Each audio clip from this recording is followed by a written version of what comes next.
Hello दोस्तों, कैसे हैं आप सभी लोग। तो आप सभी का स्वागत है हमारे आज के इस नए वीडियो में। तो आज हम लोग सीखने वाले हैं uses of can and should. Basic practice होने वाली है हमारे इस चैनल विनायक इंग्लिश पर। तो बने रहेगा क्योंकि आज के इस वीडियो में हम लोग कैन और शुड के सारे डाउट क्लियर करने वाले हैं। कैसे इनका यूज़ होता है, कैसे इनके साथ कौन कौन से सब्जेक्ट आते हैं, ऑब्जेक्ट आते हैं और कैसे इनके सेंटेंसेस बनते हैं, हम सभी आज के इस वीडियो में देखेंगे। तो बने रहेगा हमारे इस वीडियो के लिए। आइए शुरू करते हैं। तो दोस्तों, आप लोग देख सकते हैं कि अगर हम लोगों को कैन और शुड के बारे में पढ़ना है तो उससे पहले उसके कुछ फॉर्मूले होते हैं। उन फॉर्मूले से में ही हम लोगों को सब्जेक्ट की जरूरत पड़ेगी, ऑब्जेक्ट की जरूरत पड़ेगी, हेल्पिंग वर्ब की जरूरत पड़ेगी। हालांकि हेल्पिंग वर्ब तो हमारी कैन और शुड है, लेकिन अगर हम लोगों को सबसे पहले कैन और शुड का पढ़ना है तो उससे पहले आप लोगों के ये सारे डाउट क्लियर होने चाहिए। तो वही मैं आप लोगों को समझा रहा हूँ। सब्जेक्ट का मतलब होता है कर्ता, यानी कि काम करने वाला। अब मेरी बात सुनिए दोस्तों, सब्जेक्ट के दो प्रकार होते हैं, इससे ज़्यादा प्रकार नहीं होते। सब्जेक्ट के दो प्रकार होते हैं, सिंगुलर और प्लूरल। यहाँ पर मैंने सिंगुलर लिख रखा है, मैं बाद में फिर प्लूरल लिखूंगा, ठीक है। तो सिंगुलर का मतलब होता है ही, शी, नेम और इट। इन सिंगुलर के चार प्रकार होते हैं, ही, शी, नेम और इट। ही का मतलब होता है वह या फिर उसे, ये जनरली लड़कों के लिए यूज़ होता है। शी का मतलब होता है वह या फिर उसे, ये जनरली गर्ल्स के लिए यूज़ होता है।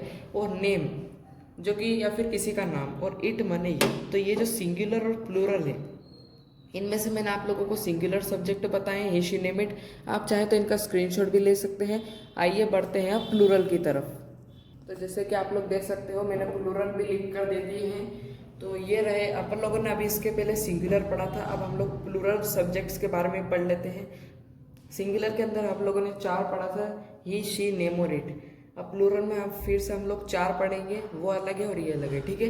प्लूरल होते हैं आई, यू, वी, दे, ठीक है। आई का मतलब होता है मैं या फिर मुझे, यू का मतलब होता है तुम या फिर तुम्हें, और वी का मतलब होता है हम या फिर हमें, और दे का मतलब होता है वे या फिर उन्हें।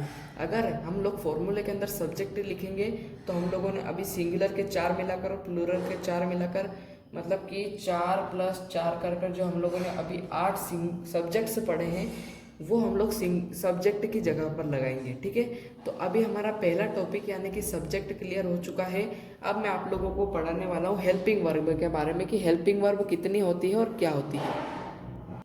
तो दोस्तों, अब आप लोगों के सामने पेश है हमारी हेल्पिंग वर्ब।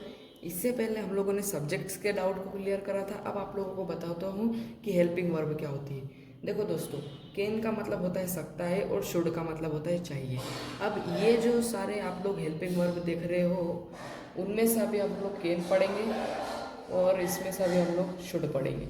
और ये सारी हेल्पिंग वर्ब होती है, और इनके अलावा भी बहुत सारी हेल्पिंग वर्ब होती है। हेल्पिंग वर्ब सिर्फ इतनी नहीं होती है, इनसे ज़्यादा भी होती है। लेकिन अभी इस वीडियो में हम लोग सिर्फ दो हेल्पिंग वर्ब के बारे में पढ़ेंगे, एक होता है कैन और दूसरा होता है शुड। बाकी ये सारी जो हेल्पिंग वर्ब आप लोग देख रहे हो, ये आप लोगों को हमारी इस वीडियो के अगले पार्ट या फिर आने वाले पार्ट्स में देखने को मिलेंगी। तो अभी जो मुख्य दो तरीके की मेन हेल्पिंग वर्ब होती है वो होती है शुड और कैन। क्योंकि हेल्पिंग वर्ब दोस्तों, इनका कोई हिंदी मीनिंग नहीं होता, या फिर होता तो है, जैसे कैन का मतलब होता है सकता है, शुड का होता है चाहिए, या लेकिन इनका भी होता है, लेकिन इनके अंदर कुछ इनके टाइप्स नहीं होते हैं। ये इनका हिंदी मीनिंग होता है और इनका हम लोग यूज़ करते हैं, ठीक है। जैसे इसके अंदर है अभी यहाँ पर मैं, शायद मस्ट, यानी कि मस्ट का मतलब भी होता है चाहिए और शुड का मतलब भी होता है चाहिए। इन दोनों में डिफरेंस क्या है वो भी आप लोगों को इस आने वाले वीडियो में दिखेंगे। लेकिन अभी हम लोग शुड पढ़ेंगे और कैन पढ़ेंगे। मैं यानी कि किसी से रिक्वेस्ट करना, मतलब कि इन हेल्पिंग वर्ब का भी अपना अपना एक मीनिंग होता है, ठीक है। तो हेल्पिंग वर्ब का आई होप आप लोगों का डाउट क्लियर हो चुका। तो दोस्तों, अभी हम लोगों ने पढ़ी थी हेल्पिंग वर्ब, और अब हम लोग पढ़ेंगे वर्ब के बारे में।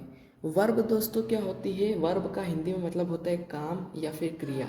कोई भी काम हो रहा है, जैसे कि कोई आ रहा है, वो कुछ कार्य कर रहा है, जैसे आना, जाना, सोना, रोना, पढ़ना, खेलना, दौड़ना आदि। इन सभी का मतलब होता है वर्ब। ये सारी वर्ब है। और अगर आप लोगों को अभी भी वर्ब याद नहीं होती है तो मैं इसका एक साधारण सा उदाहरण देता हूँ। बहुत ज़्यादा सिंपल है कि जिस भी शब्द के आखिरी में ना आए वो वर्ब हो जाती है दोस्तों। जैसे कि आना, तो इसके आखिरी में ना आ रहा है। जाना, तो इसके आखिर में भी ना आ रहा है। सोना, तो इसके आखिर में भी ना आ रहा है। रोना, तो इसके आखिर में भी ना आ रहा है। पढ़ना, खेलना, दौड़ना, चलना, तो जिन भी शब्दों के आखिरी में ना ना ना ना अड़ रहा है, उनका मतलब होता है वर्ब। ये आखिरी के ना से आप लोग पहचान सकते हो कि बात वर्ब की हो रही है। जैसे वो खेलता है, नहीं वो खेलता नहीं है। जैसे पढ़ना हो गया, खेलना दौड़ना। जैसे कि खाना पीना, चलना सोना रोना। ये मतलब कि ये जो सारे आप लोगों के लिखे हैं, मैंने आप लोगों के लिए लिखे हैं ना, इनके अलावा भी वर्ब होती है। ठीक है, कूदना, अब यहाँ पर नहीं लिखा कि कूदना, लेकिन उसके आखिरी में ना आ रहा है। कूदने का मतलब होता है जंप, लेकिन उसके आखिरी में ना आ रहा है, मतलब कि ना आ रहा है, मतलब कि वो वर्ब है। ठीक है, तो आई होप दोस्तों कि आप लोगों का इस वर्ब का भी डाउट क्लियर हो चुका होगा। अब हम लोग बढ़ते हैं कैन और शुड की तरफ, जो कि अभी हमारे इस वीडियो का मेन मकसद है। ठीक है, तो दोस्तों जैसे कि मैंने आप लोगों से कहा था कि मैं आप लोगों को कैन और शुड का मतलब बताऊंगा। बहुत ही ज़्यादा आसान है। कैन का मतलब होता है सकता है और सकती है, आप सभी को पता है। अगर नहीं पता है तो आप लोग देख लीजिए। देखिए दोस्तों, मैं आप लोगों को ABCD से समझा रहा हूँ कि इंग्लिश होती क्या है। आप लोग आज कैन का भी सीखोगे और शुड का भी सीखोगे। मेरा आप लोगों से निवेदन है कि मैं आपके लिए ऐसी वीडियो बनाता रहूँगा, लेकिन मेरा भी आप लोगों से मेरा आपसे निवेदन है कि आप लोग मेरे इस चैनल को सब्सक्राइब कर दीजिएगा और मेरे इस वीडियो को लाइक कर दीजिएगा, ताकि मेरे को मोटिवेशन मिले आप लोगों के लिए ऐसे इंग्लिश से रिलेटेड वीडियोस बनाने के लिए। तो आइए बिना वक्त बर्बाद करते हुए आपके सामने मैं आप लोगों को कैन का मतलब समझाता हूँ। कैन का मतलब होता है दोस्तों सकता है और सकती है। अब आप लोगों को पता है कि कैन का मतलब होता है सकता है सकती है। आप लोगों ने बहुत सारे लोगों से सुना होगा कि I can go, I can eat, लेकिन आप लोगों को उसका हिंदी भी नहीं पता। आप लोगों को ये भी समझ नहीं आता कि वो सामने वाला बोल कैसे रहा है। तो आइए उसी के साथ बारे में समझते हैं। देखिए दोस्तों, रूल ये होता है कैन का कि सबसे पहले आता है सब्जेक्ट। अब मैंने आप लोगों को सब्जेक्ट भी इस वीडियो के शुरुआत में ही पढ़ाए थे। सब्जेक्ट दो प्रकार के होते हैं, singular plural. I be they इशी नेम इट। ठीक है, सिंगुलर प्लूरल। हेल्पिंग वर्ब आप लोगों को बहुत सारी बताई थी, कैन एक हेल्पिंग वर्ब है। और वर्ब मैंने आप लोगों को समझाई थी। देखिए दोस्तों, अगर आप लोगों के बारे में थोड़ा सा भी आप लोगों को इंग्लिश का नॉलेज है तो आप लोगों को पता होगा कि वर्ब की कुल मिलाकर 4 प्रकार के टाइप्स होते हैं। वर्ब की first form, second form, third form और फोर्थ फॉर्म। फोर्थ फॉर्म में यूजुअली ING लगता है। तो यहाँ पर सब्जेक्ट यानी कि मैं, देखे एग्जाम्पल है आप सभी के सामने, मैं जा सकता हूँ। अब आप लोगों को समझ में आ जाएगा कि इसको इंग्लिश में कैसे कन्वर्ट करेगा। आप लोग इस फॉर्मूले में बेसिक से चीज़ें पुट करेंगे। सब्जेक्ट मैं जा सकता हूँ के अंदर सबसे पहले जो चीज़ होती है यानी कि मैं, आई का मतलब होता है मैं, अपन लोगों का सब्जेक्ट है ये, तो इसकी जगह अपन लोगों ने लिख दिया आई। अब डायरेक्ट हेल्पिंग वर्ब नहीं लिखनी है। एक शब्द, मतलब कि ये मैं जा सकता हूँ लिखा है, अब ये सब्जेक्ट है। एक शब्द लिखने के पास इस वाक्य का हम लोगों को उल्टा चलना है। जैसे सकता हूँ, जैसे सब्जेक्ट लिख दिया मैं, अब हेल्पिंग वर्ब है। अब इस सेंटेंस के लास्ट से शुरू करेंगे। जैसे सकता हूँ, सकता हूँ, सकता है, सकती है, सकते हैं, या फिर सकता हूँ, जिसमें भी सकता है से रिलेटेड कुछ भी आ रहा है तो उसका मतलब होता है कैन। तो यहाँ पर आ गया दोस्तों कैन। और जा यानी कि मैं जा सकता हूँ, यानी कि मुझे जाना। ठीक है, तो यहाँ पर आएगा गो, जानने का मतलब होता है गो। ठीक है, तो कितने आसान तरीके से हम लोगों ने बना दिया कि मैं जा सकता हूँ का इंग्लिश में मतलब होता है आई कैन गो। तो होप करता हूँ कि दोस्तों आप लोगों को कैन का मतलब समझ में आ चुका होगा।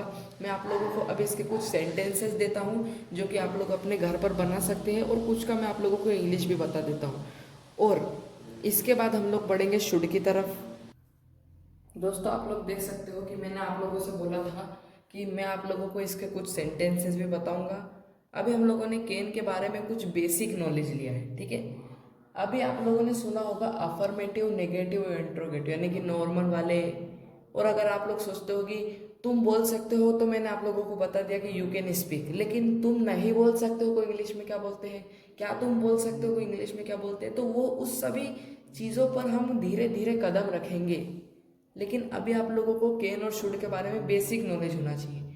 अगर आप लोगों को बेसिक क्लियर हो चुका तो फिर आगे आप लोग कैसे भी सेंटेंसेस बना सकते हो। ठीक है, तो आइए पहले वाले पर चलते हैं। तुम बोल सकते हो। अगर आप लोगों से कोई बोलता है कि तुम बोल सकते हो, तो इसका इंग्लिश में मतलब क्या होता है, यू कैन स्पीक। अब ये कैसे बना, तुम का मतलब होता है यू, या अपना सब्जेक्ट है। फिर उसके बाद में हेल्पिंग वर्ब, ये रही अपनी हेल्पिंग वर्ब सकते हो यानी कि कैन। फिर उसके बाद में अपना आता है बोल, यानी कि वर्ब की फर्स्ट फॉर्म स्पीक यानी कि बोलना। ये वर्ब की फर्स्ट फॉर्म है ना, स्पीक, स्पीक, ठीक है, वर्ब की फर्स्ट फॉर्म है। फिर सेकंड में आता है तुम हंस सकते हो, यू कैन लाफ, तुम यानी कि यू, फिर उसके बाद में हेल्पिंग वर्ब यानी कि अपनी हेल्पिंग वर्ब है कैन, तो सकते हो का मतलब हो गया कैन। हंसने को इंग्लिश में बोलते हैं लाफ, वर्ब की फर्स्ट फॉर्म, ठीक है, ये हो गई लाफ। तीसरा है मैं को इंग्लिश में आई बोलते हैं। फिर उसके बाद में आती है अपनी हेल्पिंग वर्ब सकता है यानी कि कैन, खाना खा सकता हूँ यानी कि ईट फूड, खा सकता हूँ यानी कि ईट, खाना यानी कि फूड, ठीक है। तो ये जो 3 एग्जाम्पल है ये आप लोगों के आई होप कि क्लियर हो चुके होंगे। और अब हम लोग बढ़ते हैं, या फिर अब अपन लोग बढ़ते हैं शुड की तरफ, क्योंकि शुड भी पढ़ना अपने के लिए बहुत ज़्यादा ज़रूरी है, क्योंकि उसके बारे में मैंने बोला है कि इस वीडियो में हम लोग कैन और शुड के बारे में पढ़ेंगे। तो आइए चलते हैं शुड की तरफ। दोस्तों शुड का भी फॉर्मूला उसी तरह होता है जिस तरह हम लोगों ने कैन का समझा था, लेकिन कैन का मतलब होता है सकता है और हमारे शुड का मतलब होता है चाहिए। अगर कोई, देखिए, अगर कोई बच्चा बोलता है कि मुझे खिलौना चाहिए, तो उसका मतलब होता नहीं है दोस्तों शुड, उसका मतलब नहीं होता है शुड, क्योंकि चाहत के से लिए मतलब कि चाहत के द्वारा मांगी गई चीज़ चाहिए नहीं होती है।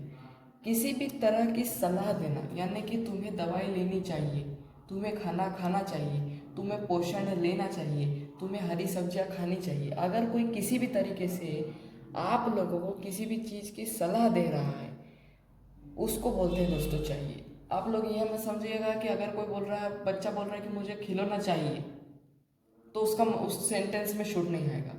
शुड उसी जगह पर आता है जिस जगह पर सलाह मांगी जाती है। जैसे शुड का मतलब होता है चाहिए। अब जैसे तुम्हें जाना चाहिए यानी कि मैं किसी से सलाह दे रहा हूँ कि तुम्हें वहाँ जाना चाहिए, ठीक है। इसका रूल भी, तो आई होप कि आप लोगों को क्लियर हो चुका होगा। इसका रूल भी उसी तरह है जिस तरह हमारे कैन का था, सब्जेक्ट हेल्पिंग वर्ब वर्ब की फर्स्ट फॉर्म। जैसे कि हमारे पास एग्जांपल है तुम्हें जाना चाहिए।